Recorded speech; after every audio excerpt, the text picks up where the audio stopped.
Well, welcome everyone to the seminar today. It's my great honor to introduce Dr. Shadab Rahman from the Brigham and Women's Hospital, Harvard Medical School. Or it's not Brigham and Women's anymore, is it? It's like Mass Brigham.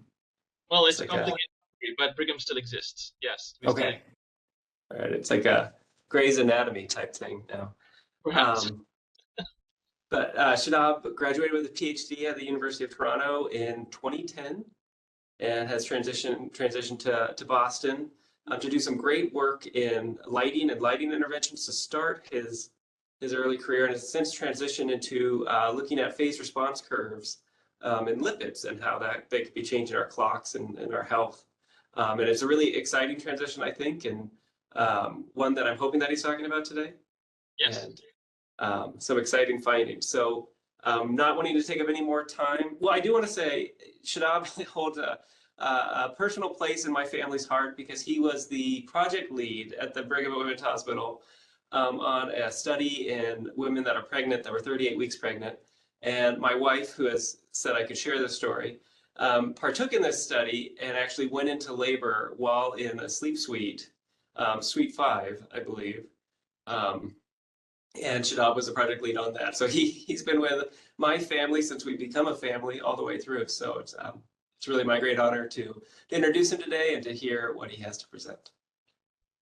Well, thanks, Andrew, for that very warm welcome and introduction. I'm delighted to be here today and share and grateful for the opportunity to share our work. With that, let me share my screen so I can actually present the slides. Okay, so we did a dry run of this. It worked. So now I have to go to full screen, swap. All right, you guys can see my full screen, right? The full slides? Yeah, it looks great. Perfect. All right. Okay, so again, thanks for that introduction and the opportunity to present here today.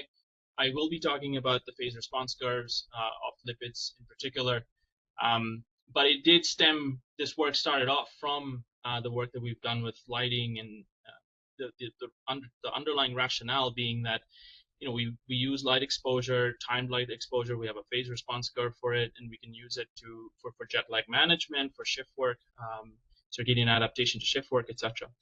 But the circadian system obviously is far more complicated and multi-level than just the central clock. And the phase response curves that we have for melatonin, those are primarily indicating how the central clock is phase resetting, whereas we don't know as well how the peripheral clocks and the peripheral rhythms are phase resetting and training. And yet, when we want to really adjust individuals to shifted sleep-wake schedules, etc., for shift workers, etc., we need to be able to eventually shift the whole system over instead of just focusing on one central or peripheral system. So with that said, I will start off with this slide, and given the audience, I'll keep the introduction brief, but happy to get into questions later on. So there already is multi-level evidence of extensive circadian regulation in humans. So starting with the transcriptome, proteome, metabolome, these have all been shown to be circadian regulated in humans.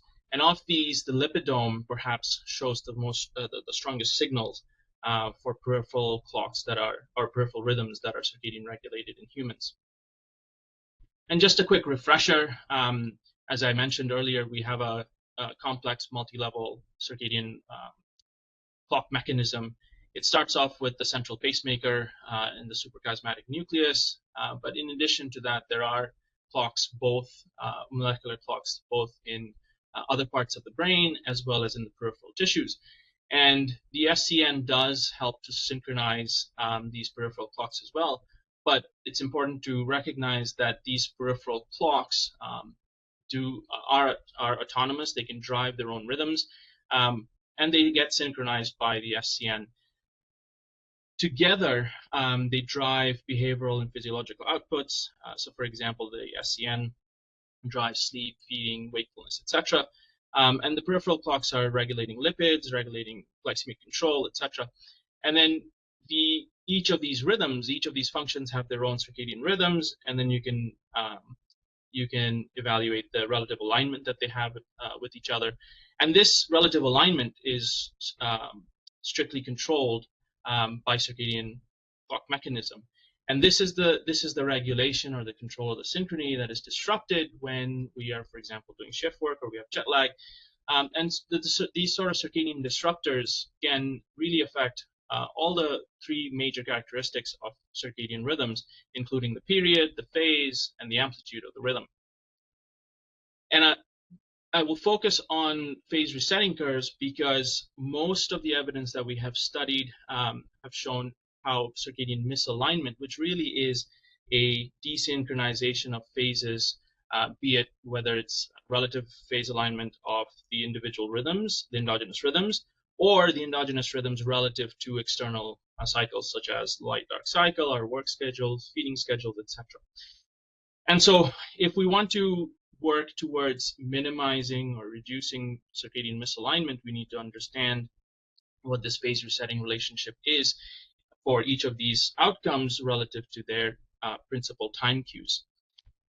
It's not surprising then that given that molecular clocks are present, circadian clocks are present in various organ systems which regulate their function, it's not surprising that circadian disruptors are also associated with various different pathophysiological states. Now, we know that irregular sleep-wake and light-dark schedules affect the central clock. So this was seminal work, and this is one example, but this is seminal work done by Andrew Phillips back in 2017, where he showed that in college students, those who maintain a regular sleep-wake schedule versus those who maintain an irregular sleep-wake schedule, there's a significant difference in their circadian timing, such that the irregular individuals have a delayed circadian clock compared to the regular individuals. And this relationship is explained mostly by the schedule or the pattern of light-dark exposure. So the question becomes, if light-dark schedules and the regularity or irregularity of light-dark schedules affects the central clock, what about the peripheral clock? And there's the notion that, it's not just a notion, we'll go over some of the evidence as well. For the peripheral rhythms, particularly the metabolic rhythms, it appears that meal timing or meals are the principal time cue instead of light-dark. And when we look at the distribution of meals, again, this is work done from Dr. Sachin Panda's lab. When we look at the distribution of caloric consumption across the day, we actually see that even in healthy non-shift working individuals, it's quite distributed across the 24-hour clock. And when we look at it at an individual level, we see similar distribution. While the vast majority of the caloric consumption happens during the day or the waking hours, it does go into the early nighttime. And what's very interesting, just like light-dark and sleep-wake, which tend to shift between weekdays and weekends, in the same study, when we look at the distribution or the timing of meals between weekdays and weekends, we can see that weekends are also somewhat shifted. So this is the timing of the first caloric intake, the first meal of the day. On the weekends, they're shifted to a later time on weekends, they're shifted to a later time compared to weekdays. And the same thing with the last caloric intake. And this issue about the last caloric intake is also interesting because there's a trend that's been observed over the last 40 years. This is data from the NHANES data set, which in this particular instance, we're looking at the interval between the first and the last meal. So basically between dinner and breakfast. And over the last 40 years, both in men and women, the interval has decreased, meaning that now dinner is later and breakfast is earlier. So that in-between interval has become narrower, meaning we're eating later as well as we're eating longer during the day. Also concerning, across the 40 years, we see that the proportion of calories consumed in that last meal of the day has also been increasing. And beautiful work done by Andrew McHale has shown that, depending on the time we eat, if we eat too close to our circadian night, our physiological night, that can have detrimental metabolic consequences. So this is an alarming trend, and this is just a summary, a cartoon summary of a vast body of literature that now both epidemiologic studies and controlled lab studies that show that the time of eating, meal timing, does affect cardiometabolic outcomes. And usually the later we eat into our biological night, the more the disruptive effects on cardiometabolism. Now, as I mentioned earlier, we've known for over 2 decades now that feeding time or meals are the principal time cue for metabolic engines such as the liver. So this is work done by Dr. Stokan back in 2001, which shows quite elegantly that compared to a controlled ad lib feeding, so these were transgenic rats, and they assessed phase of the different organs that I'll just show in a second using luciferase expression. But what they find is that compared to control animals, when the rats are fed during the daylight hours, so just 4 hours restricted feeding, there is no change in the timing of the SCN. In contrast, the liver, compared to the control, the daytime restricted feeding group, does show a significant shift in their liver gene expression pattern. The lung, on the other hand, another peripheral organ, does not seem to, well, with the case of the 4-hour time restricted feeding, it did shift a bit, but when they looked at the 8-hour time restricted feeding, there was no shift in the lungs, but there was still the shift in the liver was sustained. So indicating very nicely that, or very clearly that meal timing is a entrainment cue, at least for the liver and the metabolic engine. While we have known this for over 2 decades now, there isn't as convincing evidence in humans that meal timing does shift peripheral metabolic rhythms. There's some evidence. So, for example, this was a relatively recent study done by Dr. Warrens in Jonathan Johnston's lab, and they, in this particular trial, they delayed the standard meal schedule. So the individual still received breakfast, lunch, dinner, but before the intervention, breakfast started at around 7 a.m. After the intervention, breakfast started around noon. So there's about a 5-hour delay in the entire meal schedule. And then they looked at the central clock, they looked at using melatonin and cortisol, and then they looked at peripheral rhythms as well, metabolic rhythms. And they basically found that the glucose rhythm was significantly delayed with the delay in the meal schedule. And then insulin was also significantly, the insulin rhythms were also significantly delayed. But they found no change in triglycerides, which is interesting, and we'll come back to this point, because the rest of the talk will hopefully show you that even the lipids are responsive to meal schedules. So we wanted to, around the same time, we also started doing our work, and we wanted to take a systematic approach to understanding the circadian organization and the regulation of these metabolic rhythms, how they shift, do they even shift in humans, and what's the principal time cue for these shifts. So these are the 4 set of questions that I'll try and answer briefly today, starting with the first. So firstly, are these biomarkers of metabolic health in humans, are they under circadian regulation? And to address this question, this was work done by Dr. Lyle Grant in our lab. We started off with a simple 7-day protocol, inpatient protocol, 21 healthy young adult individuals, 18 to 30. And we had 3 baseline days at the start of the study, and then followed by a 40-hour constant routine protocol. This was a study that was piggybacked onto a different study, and then this, so the remaining days are not included in this analysis. The main comparison will be between the baseline days and the constant routine protocol. Just to remind that on the baseline days, individuals receive 3 meals, breakfast, lunch, dinner, and a snack before bedtime as well. During the constant routine protocol, these were hourly isocaloric meals, the same amount of calories, the over the 24-hour interval, they receive the same amount of calories between baseline and CR, but the meals are distributed across the day. And then blood samples were collected every 4 hours, and then we assayed them for the standard clinical biomarkers of metabolic health, which includes liver function, lipid profiles, etc. So I'll start off with the liver function results. So looking at, for example, albumin, total protein, ALT, AST, and ALP, we find that the albumin, for example, just to orient you to the graph, these are the z-scores, and this is clock time, relative clock time. And this is going to be relative to scheduled wake. And so under baseline conditions, we find that they are rhythmic. Albumin is rhythmic. And then so is total protein, but not ALT.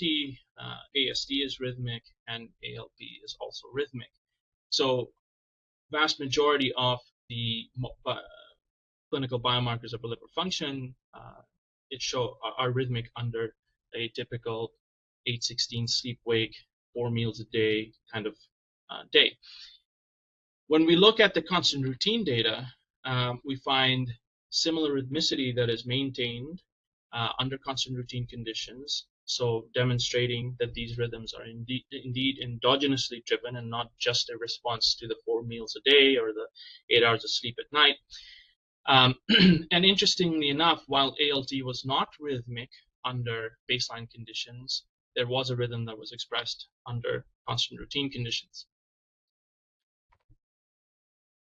In terms of phase alignments, etc., when we compare between baseline and CR, by and large, at least for the liver function tests, they were similar between baseline and CR. So you can see that they're peaking for albumin, total protein, they're all peaking around the same time, so as for AST and ALP. And this is just another summary of the phase distribution and the amplitude. And for the liver function test, we found that albumin and total protein were significantly different in acrophase, but not the others. When we look at lipids, and we were particularly interested in lipids because, again, based on the different omics work, we've known that the lipids are under the strongest circadian regulation amongst peripheral rhythms. So first, we started off with the typical lipid markers in a typical clinical setting. And similar to the liver function tests, we found that the lipid profiles were also rhythmic under baseline conditions as well as under CR. I will point out, though, that it seems like under baseline conditions, there's a lot more, there's a greater distribution or variance in the individual profiles in terms of timing and amplitude, which is minimized or reduced under constant routine conditions. Again, comparing the phase and amplitudes. So in the case of lipids, it's interesting because total cholesterol was almost identical between the phase of total cholesterol rhythm was identical between baseline and constant routine, whereas triglycerides were almost 10 hours apart. And likewise, VLDL-C followed triglycerides. And when we look across the different species of lipids, we find basically that there is a significant change in the acrophase for triglycerides, VLDL-C, as I just said. And this change is quite significant. So, for example, baseline, the average acrophase for triglycerides was around 5 p.m., whereas under constant routine conditions, that shifts to the early part of the night, around 3:30 a.m. There was a small but significant 3-hour difference almost in LDL-C, but HDL-C and total cholesterol were not different between baseline and constant routine. So this sort of indicates that at least certain circadian characteristics, such as phase and amplitude, are affected, but they're differentially affected across the peripheral rhythms. So to further explore whether this the potential impact of sleep-wake and meals was affecting whether it was just limited to the clinical biomarkers or to the lipidome as a whole. We collaborated with Dr. Bruce Crystal in doing targeted or semi-targeted lipidomics assays, Again, using a very similar protocol as the one before, 3 baseline days. In this case, there was a 50-hour constant routine protocol and 4-hour blood sampling. But this time we assessed lipidomic instead of just the standard clinical markers. Again, 15 healthy young individuals, age range 26 to 55, so slightly older in this case. And we were able to identify about 294 lipid metabolites.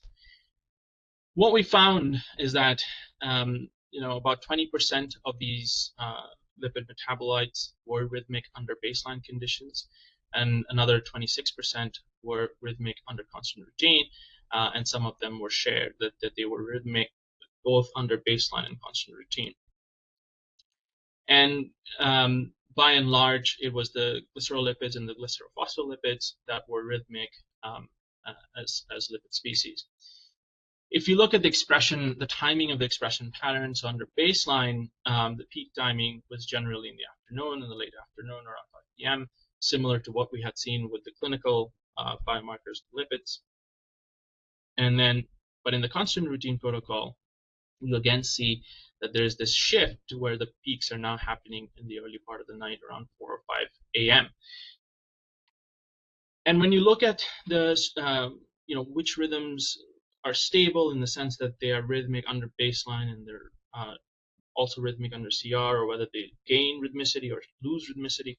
So you can basically see that about 40 lipids are rhythmic, are stably rhythmic, so they're rhythmic under both baseline and CR conditions. But about 58 of them lose rhythmicity, 77 gain rhythmicity, and 119 of them were stably arrhythmic, meaning they were not rhythmic under baseline or CR conditions. But these data sort of reinforced and demonstrate that there is a potential impact of sleep-wake, because we're comparing the baseline conditions, which is like a standard baseline day, ambulatory day, compared to constant routine, where the endogenous rhythm is expressed without evoked responses from periodic environmental and behavioral cues. So in that comparison, we can sort of deduce that sleep-wake, meals, light-dark, these are having an impact on the endogenous circadian regulation of these rhythms. But they don't really, this sort of protocol doesn't allow us to isolate what's the principal time cue that's affecting these rhythms. To further characterize this, we also compared, so for the lipids that were rhythmic, the 40 lipid species that are rhythmic under both baseline and CR conditions, we compared their amplitudes as well as their acrophases, and what we found was that constant routine, the amplitude was significantly lower than under baseline, which again would sort of suggest that the behavioral cues and the environmental cues under a baseline condition is impacting the rhythmicity of these outcomes. And then we looking at the acrophase, we saw similar differences in the mean acrophase time. So for example, under CR, the mean lipid acrophase was around 1:35 a.m., whereas under baseline it was later in the afternoon, around 3 p.m. Whereas in contrast, when we compare baseline to CR, for the central circadian phase marker using dim-light melatonin onset, there is no difference in the timing of DILMO between baseline and CR. Okay, so to further explore what is specifically the impact of feeding, fasting, and sleep-wake on metabolic regulation of these peripheral rhythms, we continued with the lipidomics approach, but now in collaboration with Dr. Jean Duffy and Dr. Joel Seisler. We probed this regulation, the circadian regulation, and specifically the impact of the homeostatic system on these rhythms under a forced desynchrony protocol. So just to remind very quickly that the forced desynchrony protocol, we're essentially delaying, you can also advance, but in this case we delayed sleep-wake schedules progressively across multiple cycles with an interval that is beyond the range of entrainment for human circadian system. What that results in is that the endogenous circadian system dissociates or desynchronizes from the external environmental and behavioral cues. And so then you can track how your outcomes that you're interested in are tracking the circadian phase, and then you can also do the same for the homeostatic component, which would be your sleep, wake, meals, etc. And I'll just quickly go through a few examples. This is one lipid species that was significantly circadian across the 360-degree circadian cycle. But when we look at the homeostatic response, there was no significant main effect of the homeostatic component on this particular lipid species. In contrast, when we look at this lipid species, so for example, PC36-4, we find that it's not strongly circadian. In fact, it's not significantly circadian at all, but there is a strong homeostatic response. So some lipid species are purely circadian, some lipid species are purely homeostatic. And then there are others that have a interaction effect such that they are both circadian and they're homeostatic. So for example, DG57-3 was strongly circadian and it was homeostatic. So it decreased across the wake duration and then was increasing during the sleep. In other words, they are decreasing with feeding and increasing with fasting, presuming that feeding fasting schedules are the principal time cue that governs these rhythms. Okay, so to summarize, again, we found that, so this was in a much smaller sample size, 8 healthy adults, young individuals. We found that about 44% of the lipid species, so close to 300, 286 lipid species, 44% were circadian. 84% of the 286 were homeostatically driven. And then more than half, 57% of them they have a significant interaction term, meaning that they're both circadian controlled as well as homeostatic. Just to sort of make sure the results are consistent between the CR-based studies and the FD-based studies, even in the lipid species that were circadian in the FD protocol, when we look at the peak time of expression relative to circadian phase, we see that they're peaking in the early morning hours, just like under CR conditions, but not like baseline conditions. When we look at the lipid species that are affected by circadian misalignment, so in an FD protocol, as you know, there is the aligned state, and then 180 degrees later, there's the misaligned state, and so you can compare the expression profiles between those two states. And when we did that, there were 66 lipid species that were significantly different between the aligned and the misaligned state. And we find that of these, the vast majority of the lipids are increased. So 2 out of the 50 that were changed were increased in the circadian misaligned state compared to the aligned state. All right, so having found that these rhythms are impacted, there's both circadian and homeostatic regulation. The question is, can these rhythms be then reset? And so in a series of simulated shift work protocols, we examined how these rhythms shift and if they shift. So the simulated shift work protocols were both advanced protocols where sleep-wake was forced to be earlier, and then delay protocols where sleep-wake was delayed in both cases by 8 hours. And within the advanced protocol, we had 2 different types where either the sleep was shifted abruptly, so that's a SLAM protocol, or shifted gradually. And this also, because in the protocols, the meals follow the sleep-wake schedule, this also results in either an abrupt shift of the meal schedules or a gradual shift in meal schedules. I'll just point out right now that in the advanced protocol, the meal timing, the timing of light dark was the same, whereas the meals were different. In the delay schedule, the light dark schedules were the same, whereas the meal timings, the light dark schedule was different, but the meal timings were the same.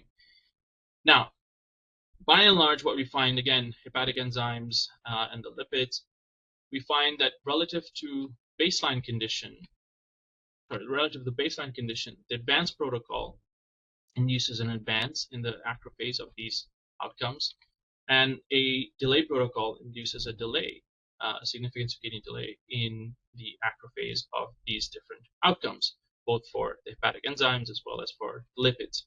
So these rhythms indeed can be shifted in a simulated shift work protocol, but we still don't know whether it's the light dark or the sleep or the meals, what's really shifting these rhythms, because multiple cues are moving simultaneously. The first sort of indication that it was meals and not anything else was when we compared the central pacemaker rhythm versus, for example, cholesterol rhythm. So if you look at melatonin, the melatonin rhythm in the advanced condition was the same for both the gradual and the abrupt. So same light timing, but different meal timing. Melatonin is not affected by that. But when you have different light timing, but same meal timing, the different light timing does result in significantly different shift in melatonin. When we look at cholesterol, when it's different lighting conditions but same or light timing versus same meal timing, the cholesterol's rhythms seem to not be shifted as much. In contrast, when the meal timing is different but the light timing remains the same, there is a significant difference in the cholesterol rhythm, in the amount of shift that the cholesterol rhythm has. So this was just one first indication that it's perhaps meals that's driving these rhythms. We then took a slightly different approach, and because the simulated shift work protocols, while we did both advances and delays, it's still 8 hours in either direction. And so to really confirm that these rhythms shift, we took the approach of developing a phase response curve. And this was studied, it was retrospectively, and the analysis was retrospective, where we went back to some old PRC that was developed in response to looking at melatonin phase resetting in response to monochromatic blue light exposure. But we probed the same study using those old samples to look at peripheral markers. And just to remind that, we had 16 individuals who were exposed to a combined shift in the light, dark, and meal schedules that was distributed across 360-degree circadian cycle. And when we looked at the different peripheral metabolic outcomes, we could develop we detected significant phase response curves for albumin, total cholesterol, triglycerides, and HDL-C. And they're robust in what stands out, which is not clearly shown in this particular diagram, but these PRCs are much larger amplitude PRCs than the melatonin PRC. But it still does not show whether it's meals or whether it's light dark, because in this particular study, both of them had shifted together. And just to sort of reiterate and underscore that when we take the data from the simulated shift work protocols that we ran, the 8-hour advance and 8-hour delay, they map beautifully onto this phase response curve. So if we take the amount of phase shift that we saw for each individual in the simulated shift work protocol, and we align it by circadian phase, we find for total cholesterol, we find that the simulated shift work protocol data matches what the PRC for total cholesterol would predict. So coming back to sort of exploring what is the principal time cue, is it light, dark, or meal schedules? We then were in the process of prospectively doing this study right now, So I'll share some preliminary data with you. But just to reiterate, so we're generating phase response curve again, giving meals, light, dark, at various different, all across the circadian cycle. And we have three conditions. So we have a bright light exposure protocol, which shifts both meals and light, dark together, distributed across the 360 cycle, circadian cycle. Then we have a control condition, which does not have a bright light exposure, but the meals are shifted. And in this case, the meals are distributed across a 12-hour eating window, and the light happens to be a 6.5 hour in the bright light condition. And then we have another time-restricted eating condition, where the meals are restricted to a 6.5 hour window, but the light is still dim lighting. And the whole purpose of doing this was to see what happens to the central clock by looking at the melatonin rhythm, and what happens to the peripheral rhythms, specifically for the lipid rhythms, how they shift in response to each of these conditions. The underlying hypothesis being that the bright light exposure would shift, because this is a combined exposure, bright light and meals, this would shift both the melatonin and the lipid rhythms. The control should not shift the melatonin at all, but if the meals are driving peripheral lipid rhythms at least, then the lipid rhythms should shift, and we would have a PRC for that, even though the dim light is not sufficient to shift the central clock. And then we have the time-restricted eating to really sort of delineate what is the impact of the meal eating window on the amount of shift that we see. So I'll just quickly share some preliminary data. This is just from the two conditions so far that we have data for. So this is the 12-hour meal window with the bright light exposure. So this matches what we've seen before, that the combined shift is the combined stimulus of light dark with meals does indeed shift cholesterol. But what was quite fascinating is that the dim light condition with the 12-hour eating windows, so the control condition, can also shift the cholesterol rhythm. So this is sort of the first sort of strong demonstration that indeed the peripheral rhythms are shifted by meals in humans across the circadian cycle and in a predictable manner, such that we can develop a phase response curve, and it's not being driven by light dark, but rather by the timing of meals. So so overall, we can see that meal timing is perhaps the principal circadian time cue for the peripheral rhythms. Peripheral rhythms shift at different rates, shift by different amounts, and if we're really going towards a whole animal systems-wide circadian adaptation protocol, then we have to think about these different nuances, and the different components need to be shifted together. But adding to this, light dark versus meals, and perhaps even exercise, there are a few other complications that we have to consider. The first being sex differences. So we know that the hallmark characteristic circadian markers for melatonin and their characteristic, such as phase and amplitude, do show sex differences. And when we look at our lipidomics data, we find similar sex differences where women have a higher amplitude than men in the mean lipid expression profiles, and then the timing of these rhythms. So women are also relatively advanced compared to the men, whereas we didn't find a difference for the dim light melatonin onset.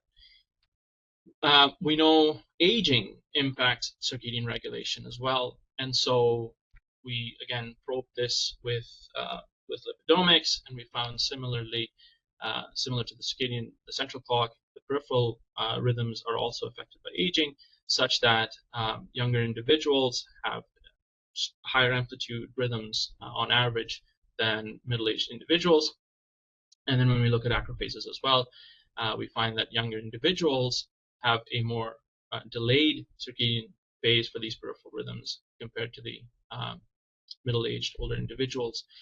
And there was a trend for the central clock to be, in this particular study, there was a trend for the central clock to also be advanced in the older individuals compared to the younger individuals. So with that, I'll just quickly summarize that what we essentially find is that lipid metabolism and the metabolic rhythms in humans in general are under circadian regulation in humans. But there is also extensive homeostatic influence on these rhythms. And there's an interaction between the homeostatic component and the circadian regulation of these rhythms. So while lipid rhythms can be reset, and they can be reset in a predictable phase response relationship, and most likely meal timing is the principal time key for resetting these lipid rhythms, there are nuances that we need to consider to finally optimize whole systems-wide circadian adaptation. With that, I would like to thank everyone who has facilitated these studies, but in particular Dr. Lila Grant, Dr. Brian Ken, Dr. Gazungu, and Dr. Basant Marur, who were instrumental in running these studies, the data collection and analysis, and then all my mentors, collaborators, different people that I've worked with over the years related to these projects, our institutions, the funding agencies, obviously. And most of all, thank you all for your time, and I look forward to taking questions.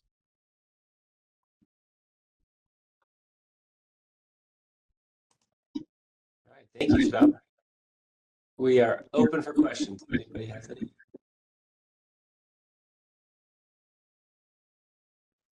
I have a question.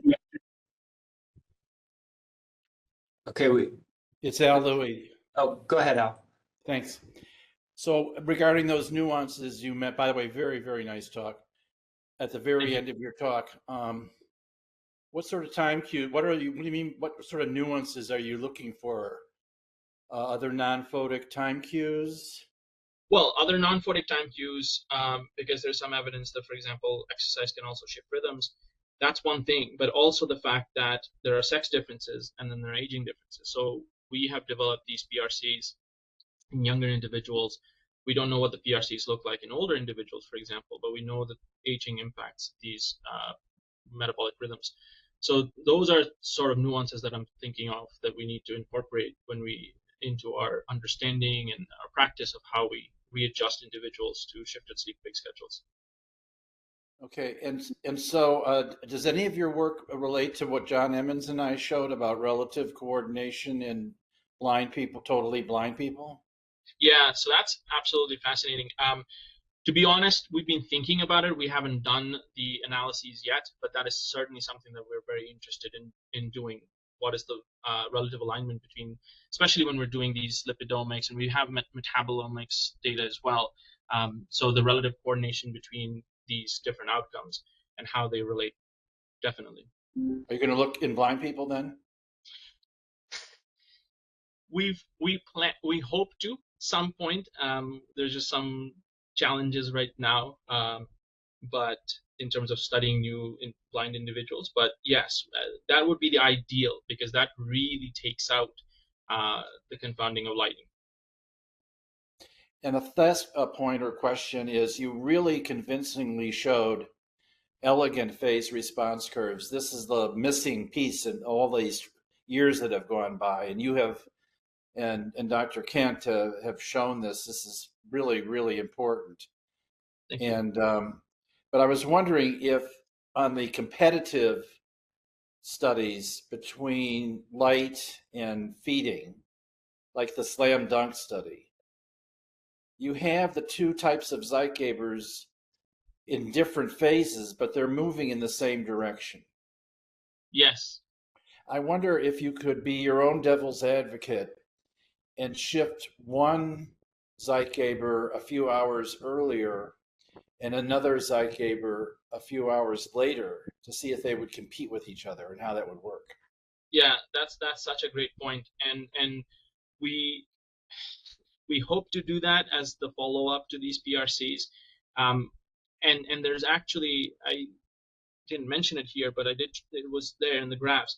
If you look at the PRC for the combined light and meals, that amplitude is somewhat larger. We don't have the power to detect statistical differences yet, but that amplitude appears to be larger than the amplitude of the control condition where only the meals are shifting and it's all dim light, suggesting that it's not that meals don't suggesting that it's not that light does not play a role at all for these peripheral metabolic rhythms.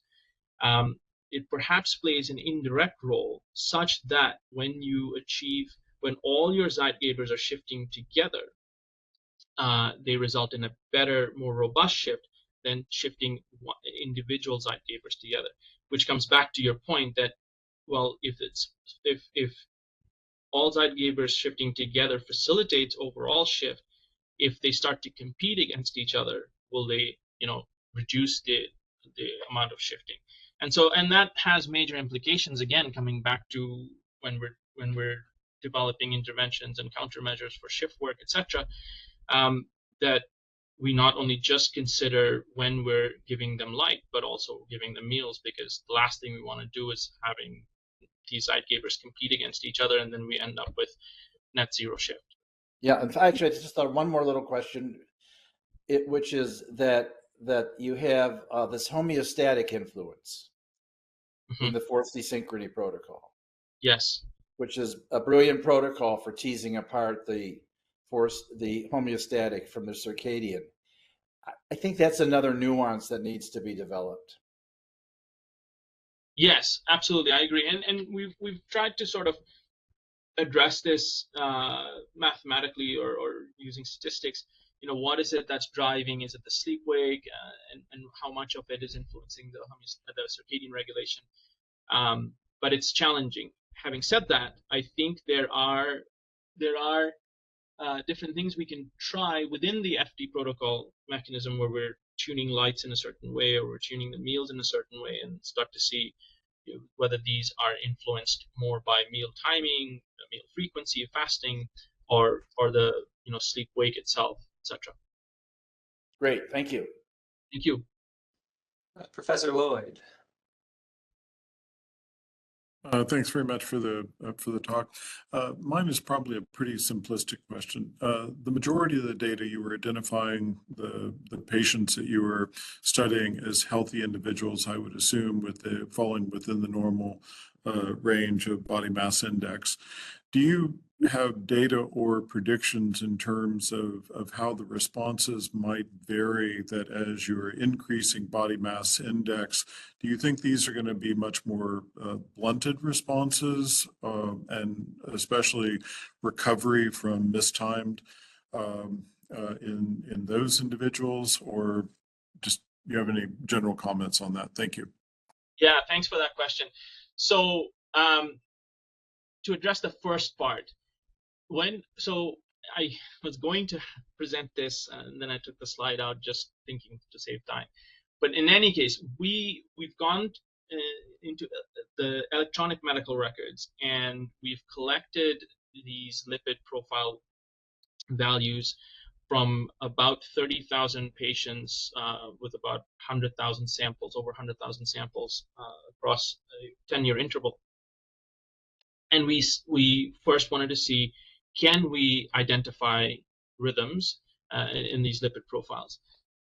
And what's interesting is that while some proportion of the data is repeated from the same individual, vast majority, of the individuals are contributing at most 2 time points. And so but when we create the time series, remarkably enough, these lipid rhythms are significant. Not only that, their timing is very well maintained. So when we compare them back to our standard healthy young individuals in the lab, these inpatient population, the data from the inpatient population and it's a mixed inpatient population. So they've been hospitalized for various different reasons, but still their rhythms are similar to what we see in healthy young individuals. But what we are finding is that not all the rhythms are the same. So, for example, cholesterol is consistent, but triglycerides seem to be different. And then to come back to your second part of your question, BMI, we did do some BMI specific analysis, and what we find is that, and so this was actually in the healthy individuals that we did the BMI specific analysis, and we do see rhythms are blunted with higher BMI. Now, we don't know about the shifting because in our shifting protocols, we didn't have much of a range for BMI, so we couldn't really look at that. But our studies by design are cut off where we don't include anyone with a BMI over 30. But even when you compare normal weight or normative BMI to overweight individuals, you can still see that there is a potential impact of BMI on these rhythms. So yes, hopefully future studies we can start to delineate how these different clinical and pathophysiological states affect the regulation of these rhythms and the shifting of these rhythms. Thank you very much. Appreciate it. Thank you. Dr. Butler. Hey, Shadab. Hey. I've got a question about the CR versus the FD and whether it's the same lipid species that are rhythmic in both protocols. Yeah. By and large, I think 56 or 60% of the lipids were the same, but there are things that are uniquely rhythmic in CR versus FD. Mm-hmm. And then for that first experiment you talked about with the baseline versus the CR, can you tell us anything about the function of the lipids species that are rhythmic in one versus the other condition?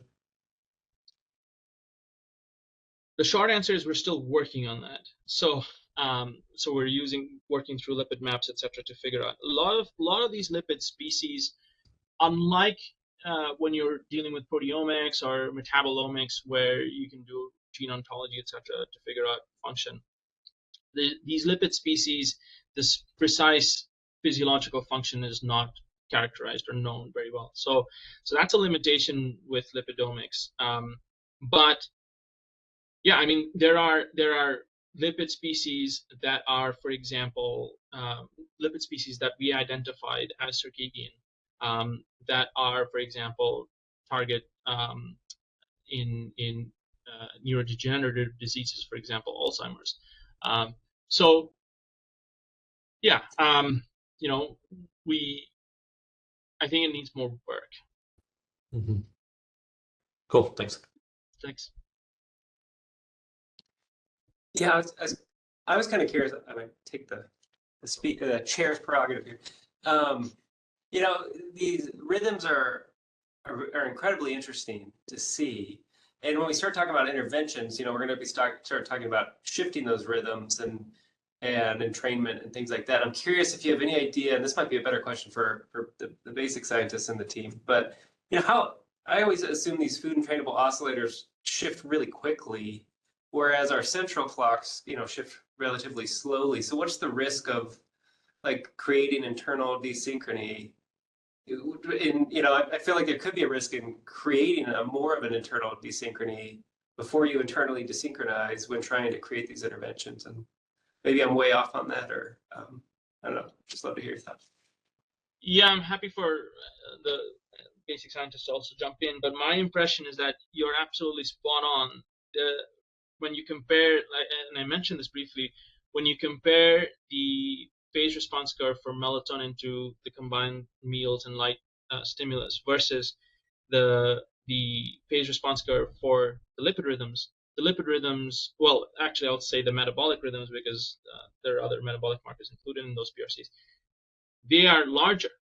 So indeed, with an intervention, those lipid rhythms and the metabolic rhythms are expected to shift quicker and by a larger magnitude than the central clock. But again, I think obviously we need to first understand, as Dr. Louie mentioned, how are these different Zeitgebers competing against each other or reinforcing each other, because there does seem to be a feedback of the central clock onto the peripheral systems.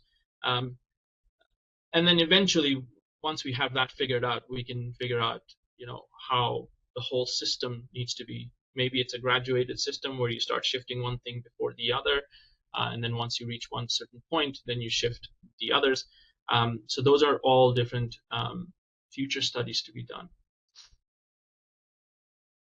You'll have to team up with the Michigan group to update their app to, not just with the light, but also the food timing.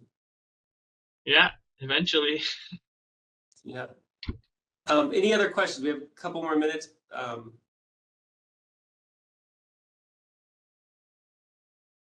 All right, hearing none, I'd like you all to join me in thanking Shadab, Dr. Rahman, for an excellent talk, and look forward to seeing, oh wait, Matt Butler. No, oh, okay.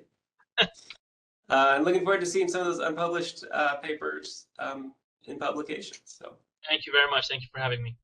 Have a wonderful day.